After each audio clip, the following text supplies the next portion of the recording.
दोस्तों आज का जो नुस्खा मैं आपको बताने वाला हूँ, आप जिस तरह से देख रहे हैं, इसी तरह से इस नुस्खे का इस्तेमाल करने से आपके शरीर के हर अंग में ब्लड का फ्लो इतना तेज हो जाएगा कि आपके शरीर के अंग अंग में तनाव आ जाएगा और ढीलापन बिल्कुल खत्म हो जाएगा। और इसका सेवन करने के बाद आपको कभी भी अपने पार्टनर के सामने शर्मिंदा होना नहीं पड़ेगा। तो चलिए जल्दी से देख लेते हैं कि इस रेमेडी को बनाने के लिए हमें क्या क्या चाहिए और हमें कैसे बनानी है ये रेमेडी। जो सबसे पहली चीज है वो है दोस्तों चने की दाल। जी हाँ, चने की दाल हम एक कटोरी लेंगे जो लगभग 50 ग्राम के आसपास है।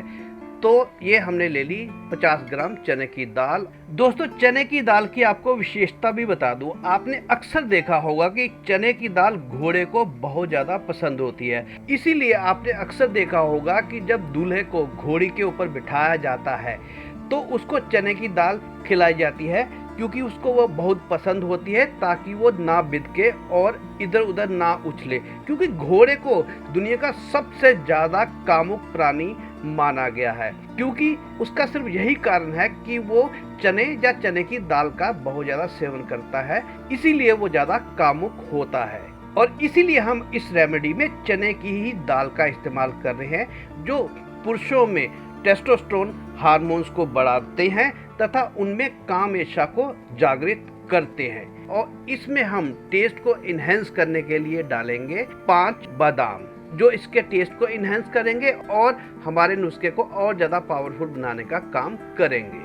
तो ये हमने ली 50 ग्राम चने की दाल और बादाम, इनको हम पूरी ओवरनाइट के लिए भिगोकर रख देंगे। क्योंकि ये हमने वीडियो बनानी थी, इसलिए हमने रात को ही भिगो कर रख दिया था। इसको लगभग 8 से 9 घंटे हो चुके हैं। ये देख सकते हैं बादाम भी फूल चुके हैं और जो हमारी दाल भी है वो भी फूल कर लगभग डबल हो चुकी है और 50% ये गल चुकी है। ये देखिए हाथों से मसली भी जा रही है। चलिए अब इसका क्या करना है वो भी हम देख लेते हैं। तो चलिए अगला इंग्रेडिएंट ले लेते हैं, वो है सैफरन यानी कि केसर। जी हाँ दोस्तों, अक्सर आपने फिल्मों में या वैसे भी सुना होगा कि शादी के समय पर, सुहाग रात के टाइम पर लड़के को केसर वाला दूध पिलाया जाता है, क्योंकि केसर वाले दूध में बहुत ज़्यादा एनर्जी होती है। तो चलिए आपको बता दूं कि केसर भी किस तरह से हमारे शरीर के लिए फ़ायदेमंद होता है। वैसे तो दोस्तों भारत में केसर का इस्तेमाल बहुत समय से होता है, लेकिन अब आधुनिक साइंस भी ये मानने लगी है कि जो केसर है वो स्पर्म के काउंट को बढ़ाता है और उनकी गुणवत्ता को भी बढ़ाने में मदद करता है, और साथ ही साथ गर्भाधारण में भी मदद करता है। जिन कपल्स के जहां बच्चे नहीं होते, अगर वह इसका इस्तेमाल करते हैं तो वह गर्भधारण करने में भी सफल हो सकते हैं। कई मॉडर्न रिसर्च स्टडी ये बताती हैं केसर खाने से इरेक्टाइल डिस्फंक्शन जो है वो दूर होता है। केसर की भी जो एक खुराक के लिए क्वांटिटी है वो भी 5 से 6 पत्तियां हैं। ये आप देख रहे हैं छोटी छोटी ये जो पत्तियां होती हैं, ये 5 से 6 लेंगे।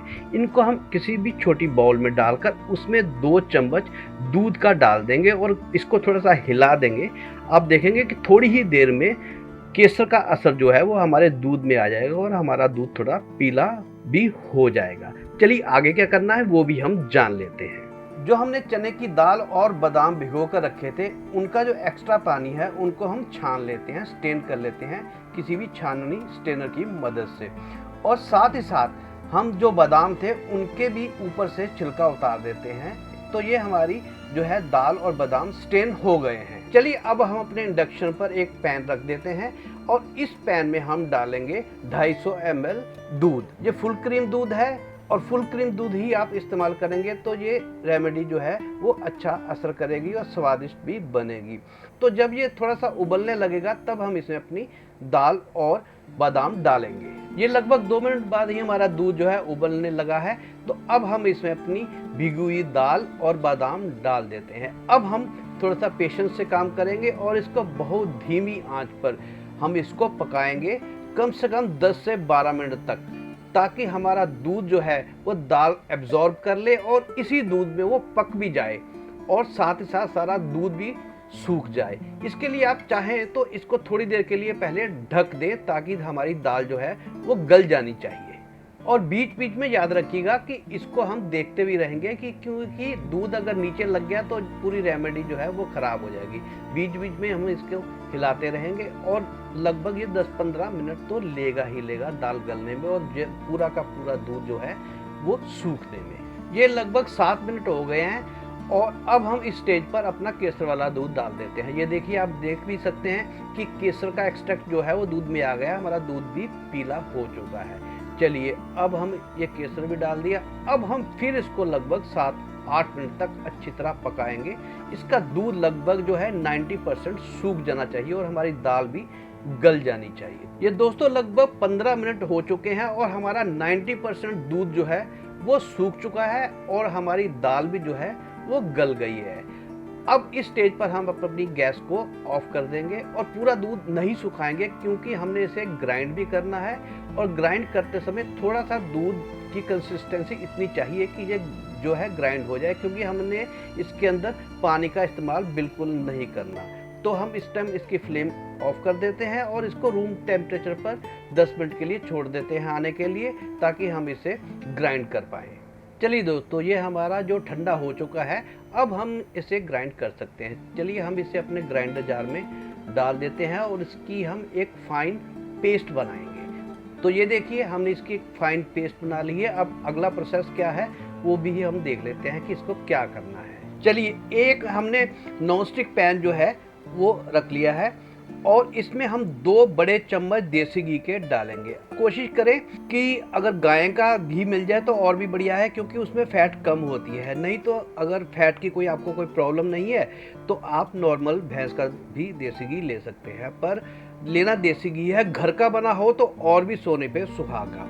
चलिए, जब ये हमारा थोड़ा सा गर्म हो गया है तो हम अपनी जितनी भी हमारी दाल और बादाम की पेस्ट थी जो ग्राइंड करके रखी थी वो इसमें अंदर हम ऐड कर देते हैं और इसको हमने बहुत अच्छी तरह से भूनना है। दोस्तों, बस इस नुस्खे में ये बात है कि एक बार आपको मेहनत लगेगी, आप इसको अपने कई दिनों के लिए भी बनाकर रख सकते हैं। जैसे अभी हम जो बना रहे हैं वो हमारा 4 या 5 दिन के लिए काफ़ी है।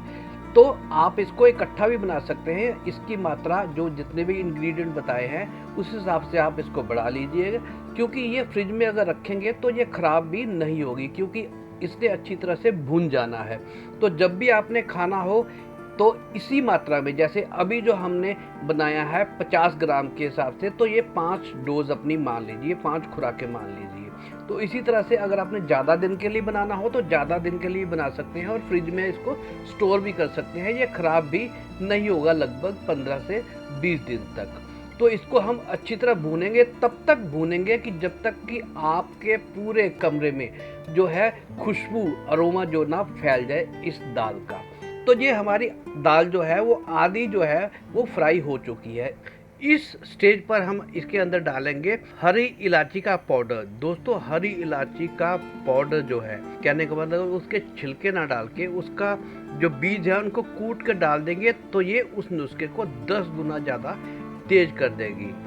तो हम इसमें डाल देंगे कम से कम 8 से 10 इलायचियों का पाउडर और इसको भी इसके अंदर अच्छी तरह से मिक्स कर देंगे। ये इस नुस्खे को और भी ज़्यादा बूस्ट कर देगा।